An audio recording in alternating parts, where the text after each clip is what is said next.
Olá pessoal, estamos no ar com você com o Dinheiro de hoje, o seu programa sobre investimentos aqui nessa parceria entre a Com Dinheiro e a BBC News, para trazer para vocês as principais mentes do mercado, quem faz o mercado financeiro brasileiro acontecer, para um bate-papo leve, mas sempre com o intuito de tornar você um investidor melhor a cada dia, um tomador de decisões melhor a cada dia, com as provocações, perguntas difíceis, as tradicionais perguntas difíceis aqui, as respostas dos nossos convidados que fazem o dia a dia do mercado financeiro brasileiro. E hoje nós vamos falar com o Breno Fortuna, gestor da Ujai Capital. Vamos falar um pouquinho sobre os fundos da própria gestora, algumas teses aqui vocês vão acompanhar bastante e algumas diferenças na forma de olhar algumas dessas teses. Breno, um prazer receber você aqui no Você com Dinheiro de hoje. Prazer é meu, Felipe. Bom estar aqui com vocês. Espero contribuir.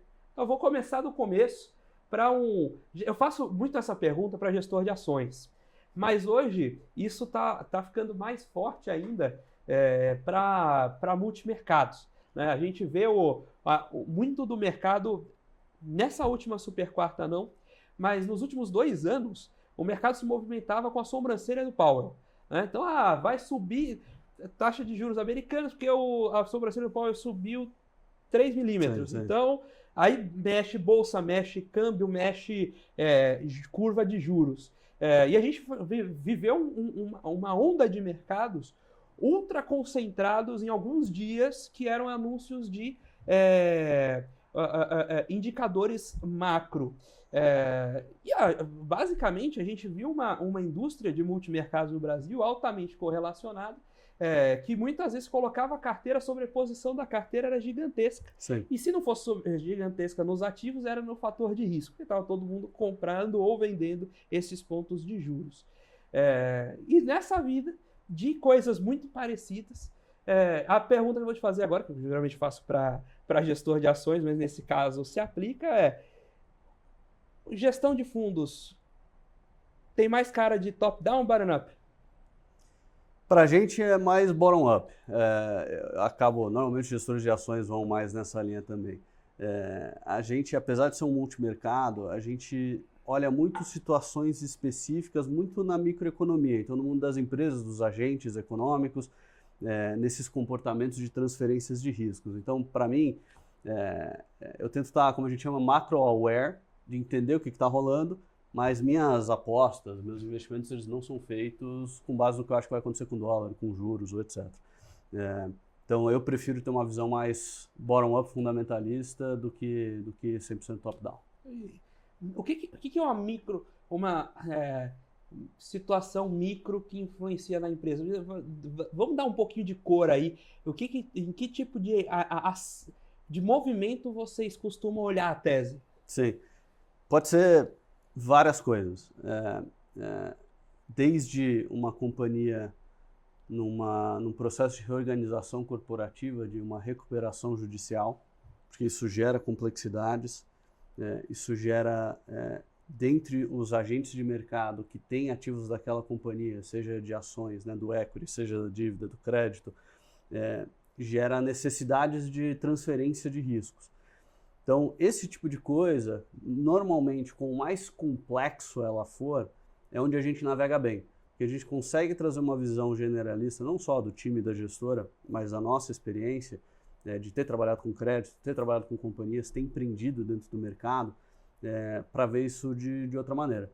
Mas pode ser uma fusão e aquisição, um M&A, emissões de dívida diversas, podem ser eventos e fatos específicos de setores, né? Uma mudança de regulação, uma mudança de, por exemplo, tarifas agora, elas têm tido impacto, apesar de a gente ver isso, né, como um impacto macro relevante, a taxação específica de setores, ela entra dentro desse mundo da microeconomia.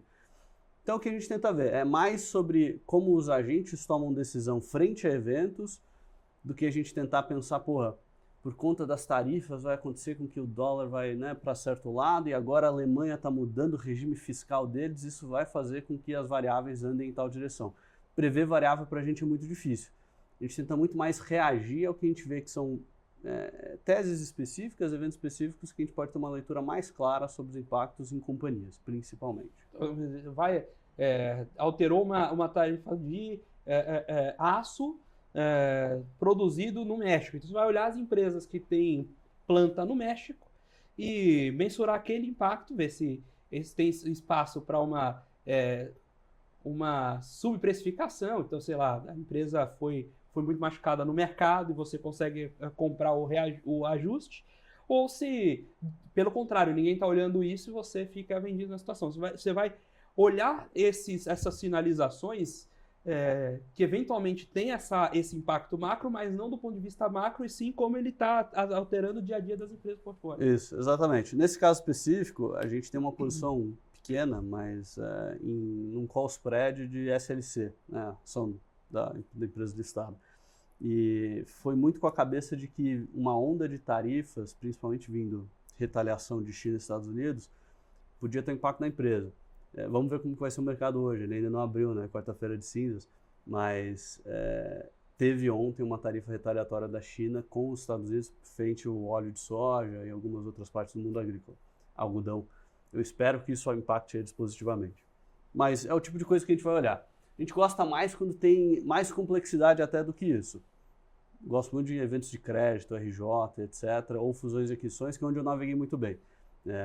Mas estamos abertos para olhar diferentes situações. Nessa de eventos de crédito, vocês olham crédito também, certo? Sim.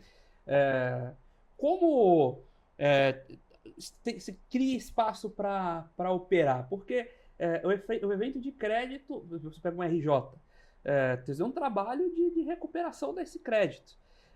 Onde entra isso para a carteira de vocês? Vocês compram esses ativos mesmo ou você vai muito mais uma linha de, olha, deixa eu aproveitar que isso está contaminando as taxas de mercado e eu vou comprar o vizinho, não a empresa que entrou em RJ?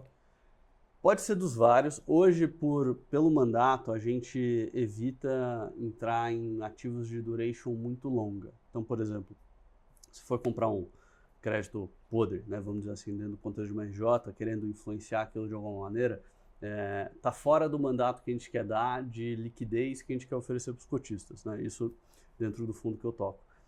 Mas você tem, como você falou, reverberações de um evento de crédito que impactam todo o mercado ou até mesmo a própria companhia. Um exemplo muito específico disso, a gente fez um trade que deu muito certo recentemente em ações da Oi. Então, apesar de ser num contexto da RJ da Oi, da recuperação judicial, a gente fez o trade nas ações. Basicamente, a Oi estava vindo da segunda recuperação judicial, fechando o processo de recuperação, com diversas soluções entre vendas de ativos e conversão de dívida em equity, ou seja, os credores que estavam sujeitos àquela RJ iam receber ações da Oi em pagamento de suas dívidas. E dentro desse processo, a gente viu que você ia ter players que a motivação deles não estava nada alinhada com o que seria ser um acionista da Oi, né? Você tinha a PIMCO, gestora global, que tinha os bonds internacionais da Oi, né, que de uma hora para outra ia ficar com mais ou menos 30% da companhia, nessa conversão de dívida em equity. Então, é isso que eu falo do micro, que eu tento entender a motivação dos agentes e o comportamento de risco.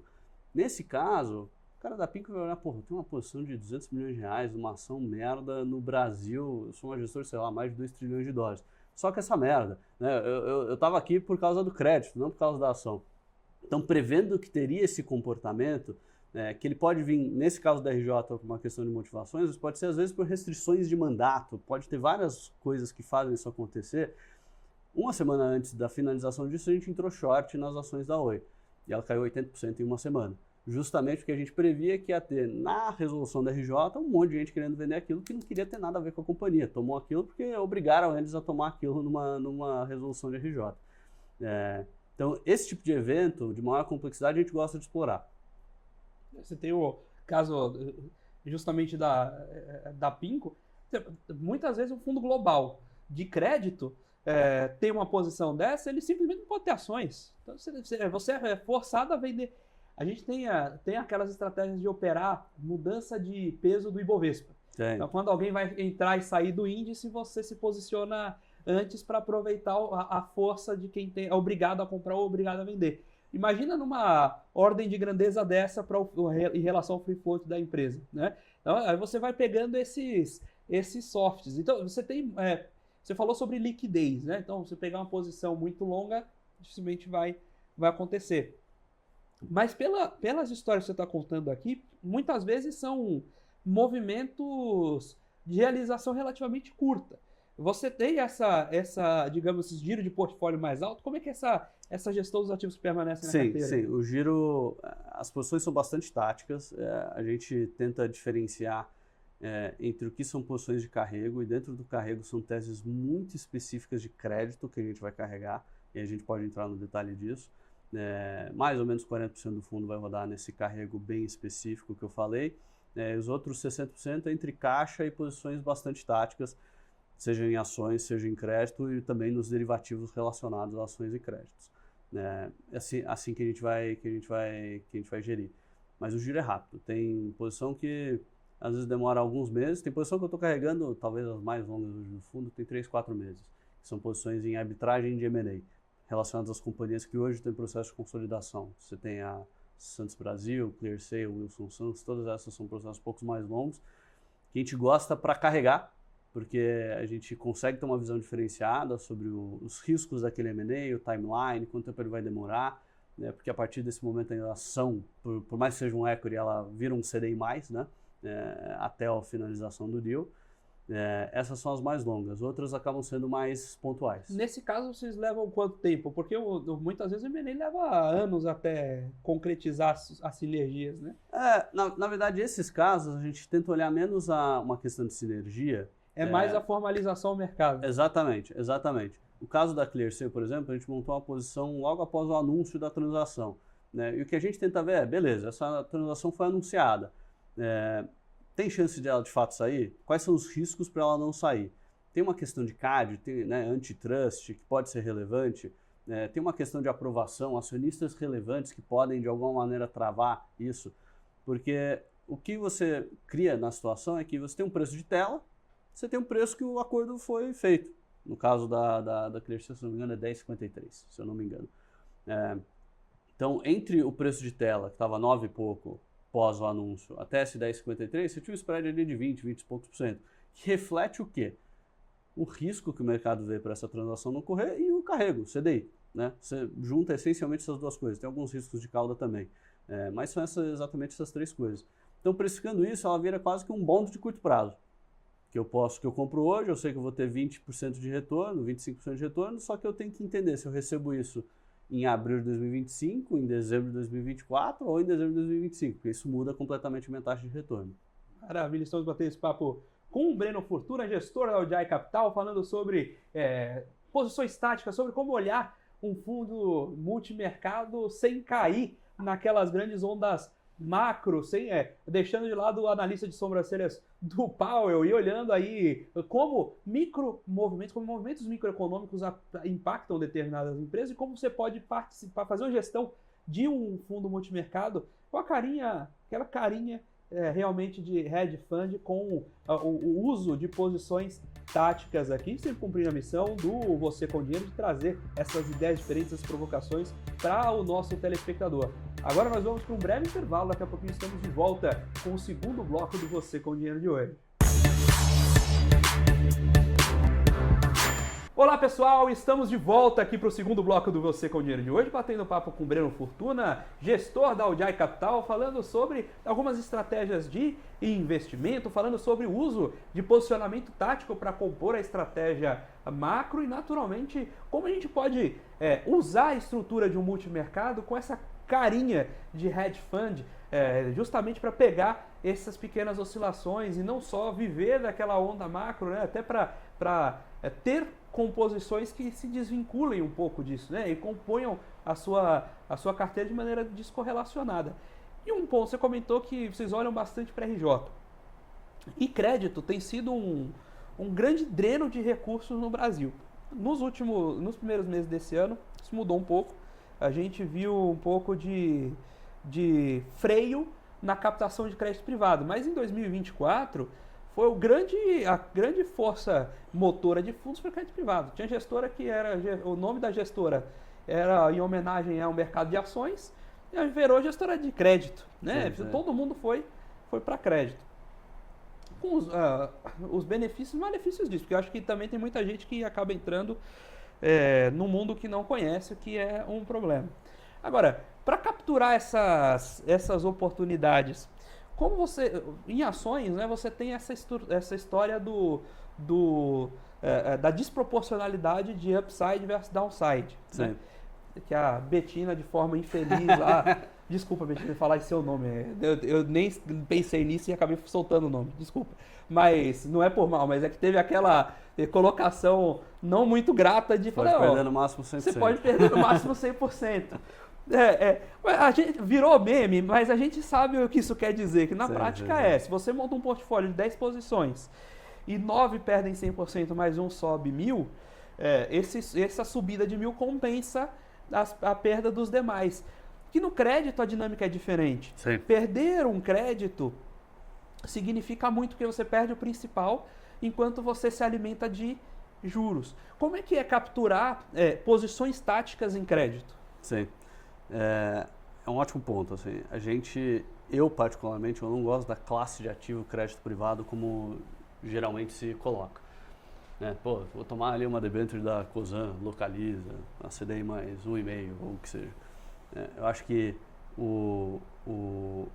dadas as assimetrias do Brasil, principalmente essa questão de isentos, toda a complexidade, você ser remunerado com 1,5% de spread, que é na ordem como os spreads hoje de crédito privado estão no Brasil, é muito pouco para tomar os riscos da volatilidade do crédito e da volatilidade do país. Então eu prefiro olhar quando tem um deslocamento relevante e aí o que a gente vê de assimetria talvez em ações, não necessariamente na mesma proporção, você começa a ver no crédito também. Seja porque ele está muito descontado, ou seja porque a razão da nossa leitura que aquele desconto ocorreu, ela é essencialmente infundada, um pouco fundada. Dá um exemplo de uma posição hoje que é uma das maiores do portfólio. A gente, ali em início de dezembro, depois que deu toda aquela merda do plano fiscal, o mercado estressou muito, todo o mercado estressou, e aí você tinha algumas debêntures das companhias um pouco mais alavancadas que azedaram. E aí a gente montou uma posição em debêntures da DASA. E acho que isso reflete muito o nosso jeito de pensar. Eu acho o beta da classe de ativo crédito privado, talvez não seja tão bom esse ano, porque é isso, já está muito apertado, os spreads já estão apertados, você tem uma tese que isso aperta um pouco mais, é difícil, à medida que os juros sobem, o risco das empresas sobe, seu risco de default aumenta, então tudo isso tem que levar em consideração, não é à toa que a performance dos créditos privados, papai com mamãe, não tem sido tão boa nesse início de ano. Mas o caso de DASA é o que eu chamo de Fallen Angels.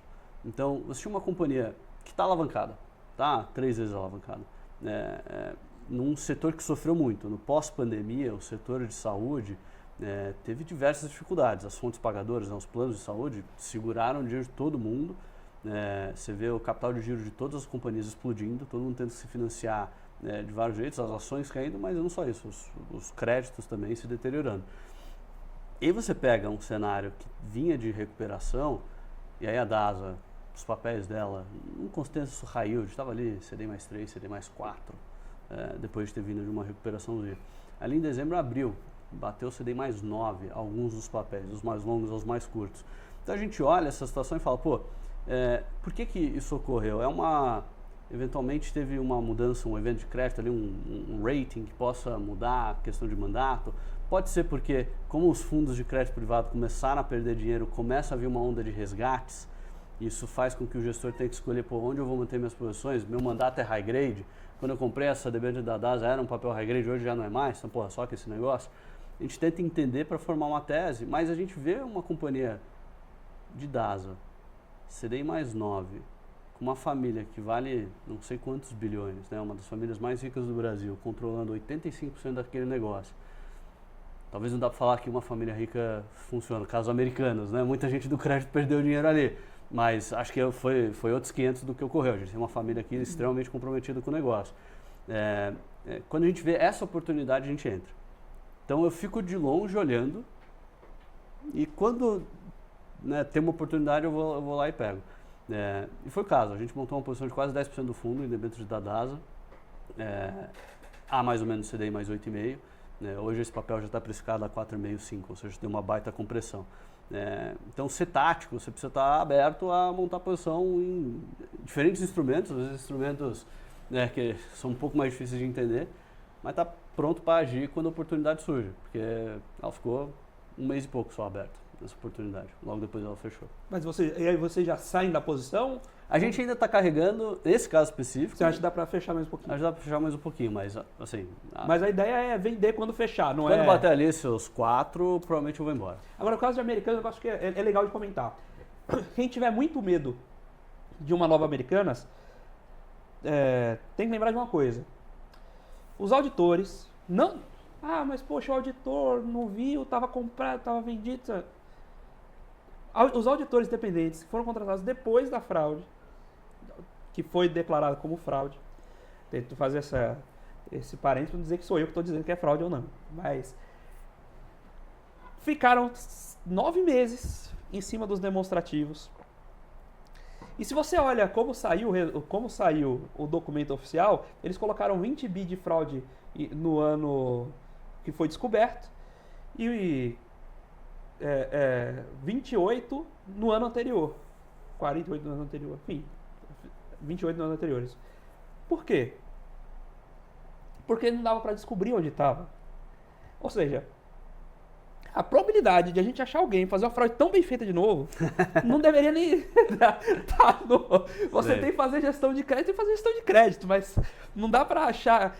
aí não é nem cisne negro. Assim, aquilo foi... Eu tenho a sensação, às vezes, que em algum momento, como o conhecimento parte do conhecimento é tácito, e alguém só explica para você como você vai fazer, em algum momento, boa parte da equipe que tocava a operação de marcar 2 vezes desconto de duplicata, achava que era assim mesmo. E aí parou de... É bem possível. Porque a essa altura ninguém sabia mais o que estava sendo feito. Sim. Sem contar as próprias triangulações, né? Eu fico imaginando a Samsung tinha lá contas fornecedores. Eu não tinha como saber. Mas a Samsung tinha lá 6 bi que a Americanas devia para 6 bi e 800. Ela olhava a conta fornecedores, tinha 7 bi 200. E ela nunca parou para pensar que todos os outros fornecedores só deviam mais 400 milhões para... A Americanas só devia mais 400 milhões para eles. Eles deviam achar que eles eram realmente muito importantes, né? A triangulação foi... Esse caso rendeu um monte de história, né? E um monte de prejuízo também. Sim. Mas felizmente a gente recuperou o mercado de crédito depois. Eu realmente tinha medo de dar uma travada e o mercado ficar meio colapsado por um tempo. Mas depois, você vê que em 2024 a gente teve melhor captação possível aí no mercado de crédito privado. Os juros no Brasil ajudam, né? Falando em instrumentos e dinâmica de mercado, um produto que especialmente cresceu muito em crédito no Brasil foram os FDICs. Sim. Né? Os FDICs, eles foram um motor ali, um exoesqueleto para a formação das fintechs que a gente conhece e ficaram famosas depois. Especialmente nos modelos de multicedente e multisacados. Como é que vocês veem FDIC? E onde aparece a oportunidade para, dentre esses instrumentos exóticos das posições táticas, vocês olharem FDIC também? Sim. Eu acho que o FDIC ele é um instrumento, né? Então ele é simplesmente uma casca para você receber diferentes tipos de ativo. Sejam eles créditos judiciais, que entram mais dentro do mundo de special situations, créditos podres ou qualquer outro tipo de direito creditório que você possa colocar lá. Especificamente, acho que tem até um pouco de a ver com Americanas, a gente gosta muito do mercado de recebíveis comerciais, que na imaginação do brasileiro é a antiga factory, né? Aquele cara que vinha, era o agiota, montou uma factory. Evolução, cadeia evolutiva. Né? Aí cria uma securitizadora e vê o FDIC como uma oportunidade de estrutura para crescer o seu negócio. Tem tido uma transição assim, muito forte, eu acho que isso é um movimento global, de você subir as amarras dos bancos via regulação. Está mudando o novo IFRS agora, que vai mudar o provisionamento dos bancos. Isso vai afetar principalmente os créditos mais arriscados, que antes o banco podia ter uma linha ali de provisionamento que ele fazia, agora ele vai ter que seguir muito mais a própria taxa de desconto do ativo do investimento para fazer. Então ele vai reconhecer perdas, ou ele vai ter que reconhecer mais provisionamento nos créditos, né, seja PF ou seja PJ mais arriscado. Então o que aconteceu é que você teve uma retração do mercado bancário para atendimento das médias empresas, né, pequenas e médias empresas. E quem tem entrado com crédito para suprir essa necessidade são os FDICs, né, essas operações especializadas em recebíveis comerciais. Então você junta, nesse caso, um crescimento brutal. A indústria como um todo cresceu acima de 25% no ano passado. Qual o segmento de crédito está crescendo nessas proporções? Com todas as características do Brasil, de você ter taxas de juros altas, né, complexidade operacional, questão de o que está formalizado, o que não está, quando a entrega rolou, o que não rolou. Então, assim, a gente vê um grande suco de Brasil nessas operações, mas que tem taxas extremamente saudáveis. As operações que a gente tem de desconto de recebível são taxas de 2,5%, 3% ao mês de operação, com crédito, que daí tem muito a ver com a gente, uma duration curtíssima, da ordem de 45, 60 dias. Então a gente está navegando isso, acho que tem oportunidade, é um mercado que vai crescer de maneira muito agressiva ainda. E, de novo, a gente tenta explorar a estrutura de capital como um todo. Então, normalmente dos FDICs você vai ter cota sênior, mezanino e subordinadas, né? A gente tem desde operações que a gente ajuda a fomentar, desde o início, que a gente é sócio do cara na cota subordinada, até alocações mais focadas na parte mais high grade e securitizada da estrutura em cota sênior. Então, a casa tem um fundo dedicado só para cota sênior, essencialmente, né? Olha algumas outras coisas, mas é muito focado na proteção, né, do crédito. E o fundo que eu toco, a gente busca explorar ao máximo as oportunidades, sejam elas em mezanino ou ajudando a surgirem novos fundos, tomando cotas subordinadas também. Mas hoje isso é por volta de 35% do fundo, está dentro dessa tese de recebíveis comerciais, porque a gente vê o crédito aí com uma assimetria muito grande. Porque aí a gente tem aquela história, né? O ser humano pensa por caixinhas. E o empresário que está antecipando o recebimento via FDIC, na cabeça dele está dando desconto comercial. Se você chega numa loja e fala, olha, me dá aqui um desconto à vista, o cara te dá 3%, 5%. Tá bom, né? Pro cara é pouco desconto. Exato. Então, o mesmo jogo poxa, você, beleza, deixa o cara lá pagando via cartão, via o que ele precisar, e você desconta o FDIC. Para o comerciante, na prática é a mesma coisa. Só que, quando você compara com juros regulares de um financiamento de médio e longo prazo, você consegue taxas que funcionam muito melhor para o gestor, né? Sim, sim.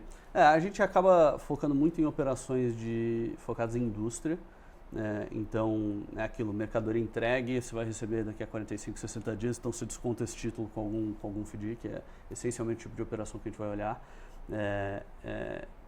Pela qualidade do título, né, na nossa cabeça ser melhor do que no comércio e outros. Né, você tem desconto de recebível de cartão de crédito, não é muito que a gente vê que as taxas são mais interessantes desse outro lado, mas é uma operação que você precisa controlar muito na unha, né, de você entender o que está rolando, o risco de fraude, assim, você pode perguntar a qualquer cara FDIqueiro, né, operador de FDIC, de securitizadora, toda semana chega alguma nota fria, alguma coisa que você tem que desviar e saber onde você está se metendo, mas se você operar bem, os retornos são muito bons. Assim, tem cota subordinada, né, que ela naturalmente é um pouco mais alavancada, dada a estrutura de securitização, né, de sênior e mezanino. Tem cota subordinada que a gente tem que rende acima de 50% ao ano. Então, é isso, é a nossa busca por olhar dentro de setores onde tem maior assimetria. E hoje, e a gente acha que isso vai continuar por um tempo, por essa dinâmica do crédito, por os bancos estarem se retraindo, por esses caras estarem suprindo essa demanda, e a volatilidade de taxa de juros no Brasil, a gente acha que isso vai continuar tendo aí ventos muito favoráveis.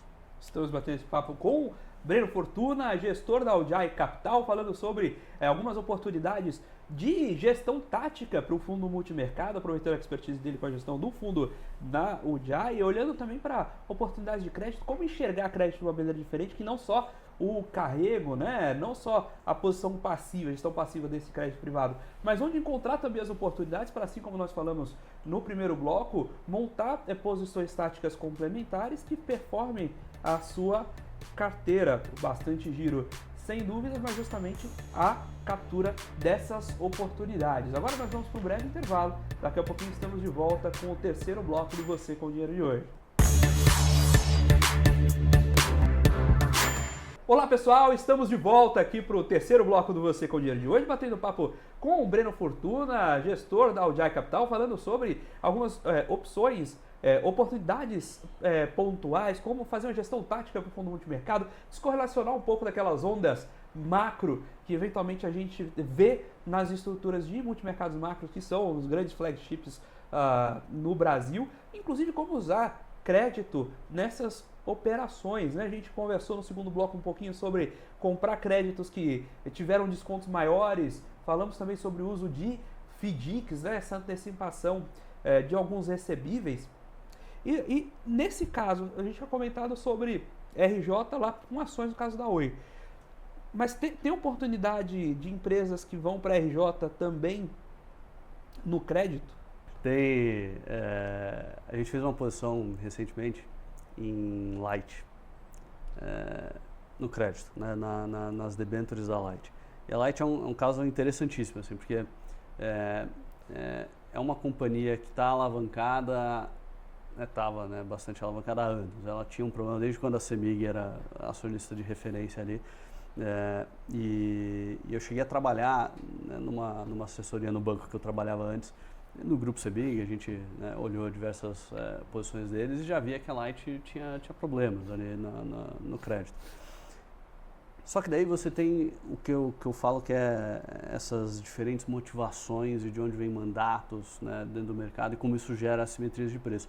Pós a RJ da Light, agora que terminou no fim do ano passado, você tem uma companhia muito mais saneada do que era antes, menos alavancada, com uma dívida 100% atrelada a IPCA, né, IPCA+, não é uma dívida atrelada ao CDI, ou seja, não está se ferrando tanto com esse aumento do CDI que a gente tem vivido. E sim, uma companhia que ainda depende de uma resolução sobre a renovação da concessão dela. Você tem cenários meio binários do que pode acontecer com isso. De um lado, um recebimento de uma outorga, do outro lado, uma renovação da concessão que de fato seja interessante para os stakeholders dela. Só que daí no processo pós-RJ, de uma companhia já muito melhor posicionada, você tem um fluxo de venda gigantesco dos papéis da companhia. E é difícil você ter uma leitura exata do porquê que isso ocorre, né? Estou falando dos papéis, não o equity, estou falando das debêntures, mas a minha leitura é também uma questão de mandato, que era um papel antes high grade, passa a ser uma companhia em default. Então você tem diversas limitações a quem pode segurar esse tipo de papel. Isso faz com que você tem ali dois grandes blocos de papéis hoje da Light, um que vence acho que em 32, o outro em 35, se não me engano. E a gente montou uma posição que hoje é uns 5, 6% do fundo, comprando a debênture um pouco mais curta e a debênture um pouco mais longa, a taxas da ordem de IPCA mais 22 a 23. Então, de novo, o que a gente está olhando aqui não é, puta, taxa boa do caralho. Eu tento entender o risco, obviamente, né?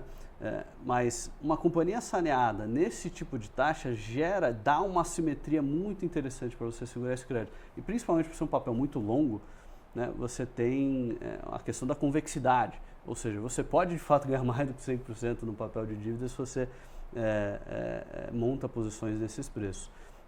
Já deu uma reprecificada, mas essa é uma situação muito emblemática de você ver um papel que passou por uma EJ, virou um fallen angel, muita gente perdeu dinheiro, né? Muita gente de crédito, bancos, fundos, etc., perderam dinheiro nisso, e depois que tudo passa a gente tenta olhar e ver, onde está para separar o joio do trigo e ganhar dinheiro de fato com essa situação. A gente ainda vai carregar isso por bastante tempo. E ali você tem, nesse caso é um jogo de maturação, é esperar se pagar mesmo. Não necessariamente. Na minha cabeça, também é bastante tático, tá? Você tem, no fim do mês passado, você teve uma atualização da ANEEL com relação à renovação das concessões, né, já existentes das diversas distribuidoras. Você tem uma expectativa de que essa renovação da concessão, que ocorra meados desse ano, seja positiva para a companhia. E aí você pode jogar isso de duas maneiras, você pode ver pelo equity ou pela dívida. A gente, pela estrutura do equity, teve umas debêntures conversíveis, vai ter uma diluição relevante no momento dessa concessão. A gente não via que era o melhor cavalo para jogar, mas esperando uma renovação da concessão em meados do ano que vem, a gente espera que esses papéis reprecifiquem, não mais esses IPCA mais 20, e sim para algo mais perto de IPCA mais 10, que na minha cabeça deveria ser o risco justo, pelo risco da Light. E aí a gente vai vender. Mas como tem uma convexidade muito grande, pode ter um retorno bem expressivo. Hoje está em qual patamar? O preço? Isso. Hoje está negociando a IPCA mais 20 e pouquinhos, mais ou menos. Então, ainda não começou o movimento de fechamento desse... Desde que a gente entrou já andou, falando daí agora em valor de face, acho que essas debêntures as mais longas chegaram a negociar 20% do valor de face no início do ano. Talvez até um pouquinho menos. Então foi quando a gente montou posição. A gente montou por volta de 20 e poucos. E hoje elas já estão a 25, 26 do valor de face. Então já deu uma subida relevante, de aí quase 25%. E dentro, a gente comentou um pouco sobre esses pontos que estão dentro da estrutura do seu fundo lá dentro da Aujai. Como vocês compõem estratégias ali? O que tem dentro da Aujai e como diferenciam? Sim. O meu fundo ele é um fundo multimercado que em breve não vai ter come cotas, vai ser uma estrutura única para fundos multimercados. Eu posso entrar em detalhe disso. Mas ele é um fundo com mandato amplo, liquidez de 60 dias e que está dando aí uns 200 e pouquinho do CDI desde que a gente começou. Na casa, eu me coloco como esse híbrido que navega entre ações, crédito e etc. Mas a gente tem 3 células principais. Uma dedicada a crédito, com um fundo relevante, focado em cotas seniors principalmente, de FDICs. Tem uma outra célula que foca em equities, então temos fundos de ações também. Estratégias um pouco mais quantitativas, estratégias mais fundamentalistas tradicionais. E tem uma parte também relevante dos nossos produtos que são focados em arbitragem de juros. São times assim, muito seniors, muito bons, que fazem isso há muito tempo, têm históricos sensacionais. E que acaba entrando muito na nossa tese de ter produtos de alfa. Então, a Aujai você não vai ver nenhum produto de beta, de você, por exemplo, a gente falou de crédito privado. Vou alocar crédito privado a CDI mais um e pouco. A gente não faz isso, a gente foca em produtos de alfa, sempre tentando bater o CDI ou qualquer que seja o outro benchmark. Mas hoje a gestora se divide mais ou menos assim, tem um pouco mais de 1 bilhão sob gestão, então é uma gestora mais boutique. Mas que acho que tem tido resultados bem interessantes e que já tem bastante tempo de mercado. Tem aí mais de 10 anos que a gestora existe. Qual o PL? Um pouquinho mais de 1 bi. Total. Total. E quanto está em cada estratégia? Essa é uma boa pergunta. A minha é menor, é mais nova e menor. Ainda tem muito para crescer. Estamos com nem 11 milhões de PL. Então você vê que é um fundo ainda bem nascente, de fato, por ser uma estratégia diferente. Eu acredito que o grosso disso está em arbitragem de juros, hoje são as nossas estratégias de maior PL, e o restante está no crédito e em ações. E como é a composição do passivo de vocês? Quem que compra esses fundos essencialmente? É mais um público de varejo? Tem um público institucional? Como vocês se dividem? É um público mais institucional. A gente tem parceria aí com algumas famílias que já de muito tempo investem e são a principal fonte de passivo hoje da gestora, mas também temos distribuição em plataforma, nas diferentes plataformas. Acho que hoje só tem uma delas que a gente não está, mas hoje é um perfil ainda mais institucional, family offices e wealths. Então, essencialmente vocês têm essa conversa com o alocador diretamente, é o modelo mais tradicional, digamos, de distribuição, onde o alocador vai conversar com vocês. Sim. E aí você tem a oportunidade de explicar as estratégias. É uma coisa que ainda a gente tenta disseminar informação, inclusive aqui a gente tenta disseminar informação, mas às vezes é difícil a gente garantir que a informação chegue com essa qualidade para quem está comprando fundo lá na ponta. Exato. Acho que é uma preocupação legítima também das plataformas, de como isso é feito. Mas, no meu caso, que é um fundo novo, de estratégia diferente, Para mim funciona muito melhor quando eu falo com o dono do dinheiro. Vou lá no Family Office, falo com o cara, porque quando é um cara muito prestador de serviço, ele vai querer olhar mais, mas o fundo ainda é novo, né? Não tem tanto histórico, vamos esperar. Então, quando o cara é mais sofisticado, é mais fácil de fazer essa venda. Para a gente funciona melhor. E você comentou um outro ponto aí que a gente não pode deixar passar, essa história de um fundo multimercado sem come-cotas. Como é que é isso aí? O fundo, ele, dado os tipos de ativo que ele mantém, que é crédito, FDICs e ações, né, essencialmente alguns derivativos, a gente consegue quebrar, dentro dessa mudança recentemente, né, da CVM sobre a regulação dos fundos, a gente pode transformar o fundo num FIM 95, que tá dito na regulação. Ele precisa ter 95% do dinheiro aplicado em fundos, ou seja, ele é quase que um fundo de alocação, mas a gente usa uma estrutura master feeder, né, que estejam com ativos não sujeitos a come-cotas. Então, a gente quebra a posição do fundo entre um fundo de ações, um FDIC. Quando a gente consegue estruturar isso, ele passa a não ter come-cotas também. Então, na minha cabeça, eu não sei outro fundo multimercado com perfil tático como esse que não tenha come-cotas. Mas isso é um adicional aí. E do ponto de vista regulatório, é o que faz sentido, né? Por que um fundo multimercado que aloca em ações, FDICs, vai pagar come-cotas e se você colocar na carteira separada, não? Não faz sentido nenhum, né? Exato. Essa adaptação foi muito pertinente, inclusive. Exato. Acho que é bastante benéfico, acho que é algo que muita gente ainda vai fazer. Mas depende muito de uma mudança de mentalidade e estratégias. Acho que a turma dos multimercados do Brasil é muito oriundo de tesourarias de bancos, né? Tem essa cabeça do tipo de negociação que faz, então acaba não batendo, né, nessa mudança da regulação. Mas para o tipo de coisa que a gente faz, cabe super e a gente consegue dar esse benefício para o cotista.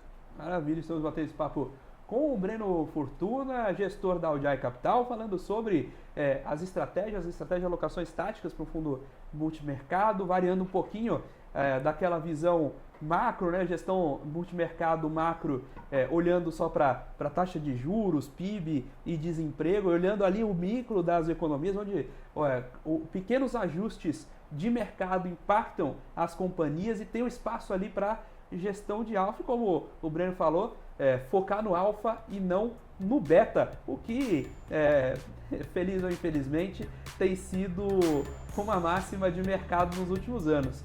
Agora nós vamos para um breve intervalo, daqui a pouquinho estamos de volta com o quarto e último bloco do Você com Dinheiro de hoje.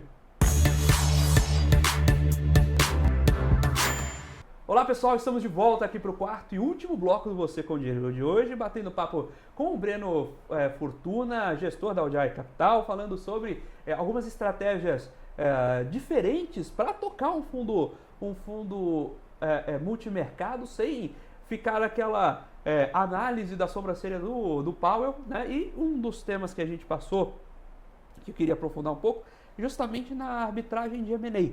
Como aproveitar essas posições de M&A para gerar valor. Você já tinha comentado, por exemplo, sobre tempo de aprovação e assim por diante.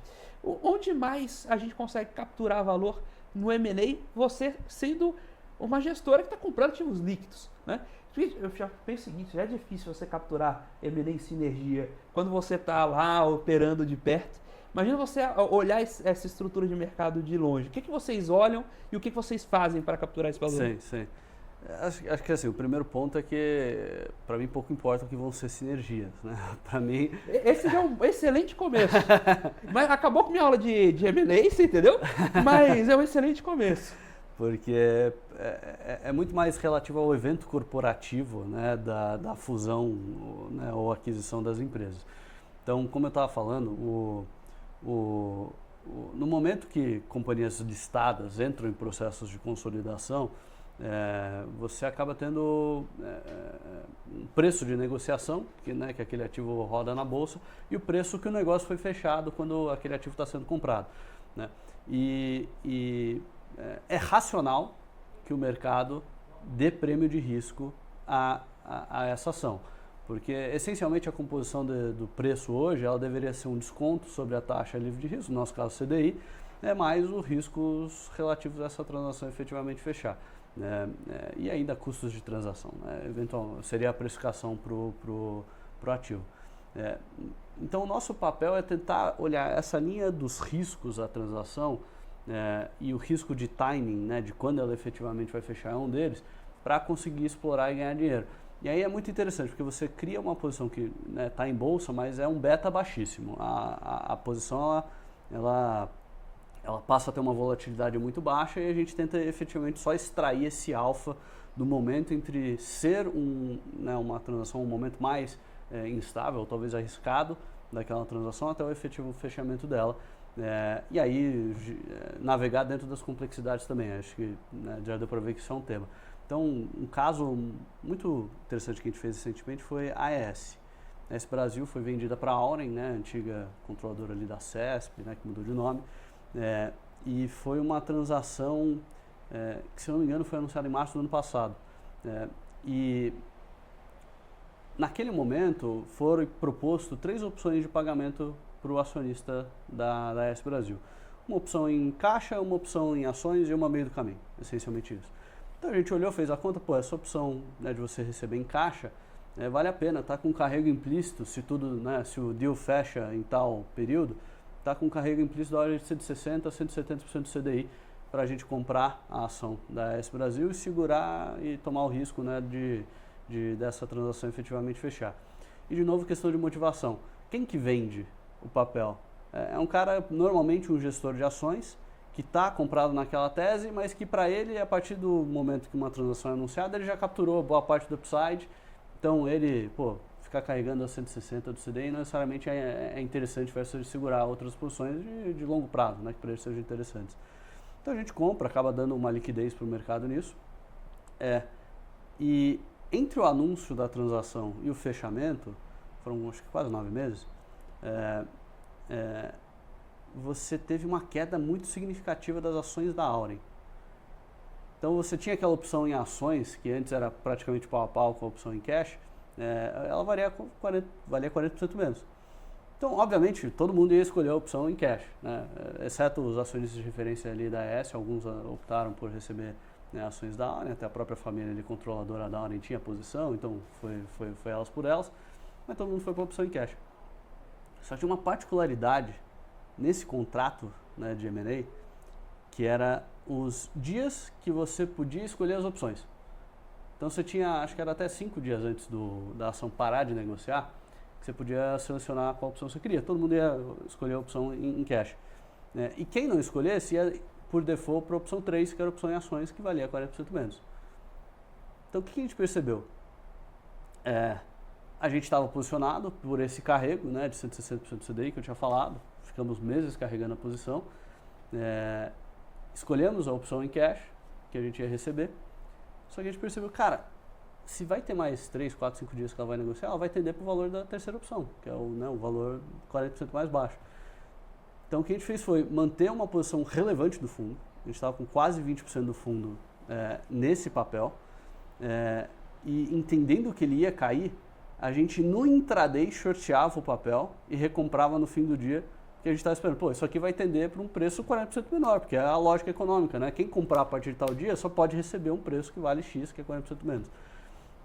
E foi assim, uma grande porrada para o fundo, porque não só a gente pegou esse carrego relevante da arbitragem de M&A propriamente dita, como juntou um evento relevante corporativo que, assim, 100% microeconômico, por que você vai achar que por causa de 3 dias vai ter um movimento tão grande na bolsa? E de fato teve. A ação caiu 40% e a gente conseguiu se aproveitar disso. E manteve a opção, fechava o trade no intraday para a gente conseguir manter o recebimento da nossa opção cash ali na frente. Então, a gente pode navegar nesses eventos, nessa complexidade, coisas que ocorrem que a gente vê que tem assimetria.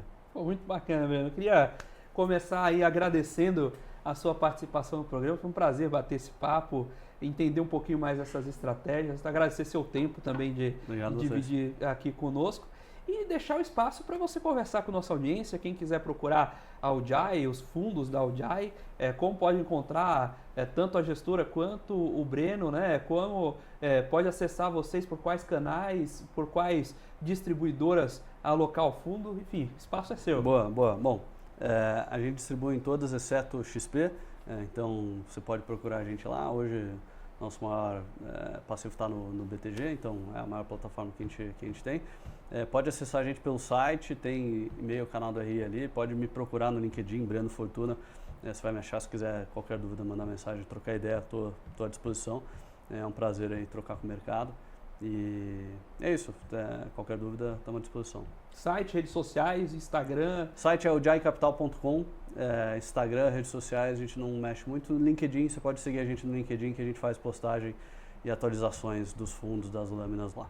Maravilha, Breno. Mais uma vez, muito obrigado pela sua participação. Obrigado a você. Muito obrigado naturalmente ao Jai por ceder aqui a participação do Breno e muito obrigado a você, telespectador aqui da BMC News, investidor e profissional de mercado, pela sua companhia, pela sua audiência. O Você com Dinheiro vai aqui ao ar segundas e quartas, 15h30, sexta-feira, sua edição especial e aos fins de semana com a reprogramação, justamente para trazer para vocês essas mentes brilhantes que fazem o mercado financeiro brasileiro acontecer, para provocações, responder aquelas tradicionais perguntas difíceis, né? E formando a sua própria opinião como tomador de decisão e investidor aí a cada dia. Lembrando, naturalmente, que a Com Dinheiro e a BMC News trazem esse programa em parceria. E se você quiser saber um pouco mais sobre a Com Dinheiro, como ela pode ajudar você, os seus investimentos ao seu negócio, visite lá www.comdinheiro.com.br. Manda também um e-mail para a gente no contato@comdinheiro.com.br. Vai ser um prazer receber vocês, bater esse papo e tomar um café. Sempre aceitamos os convites para o café.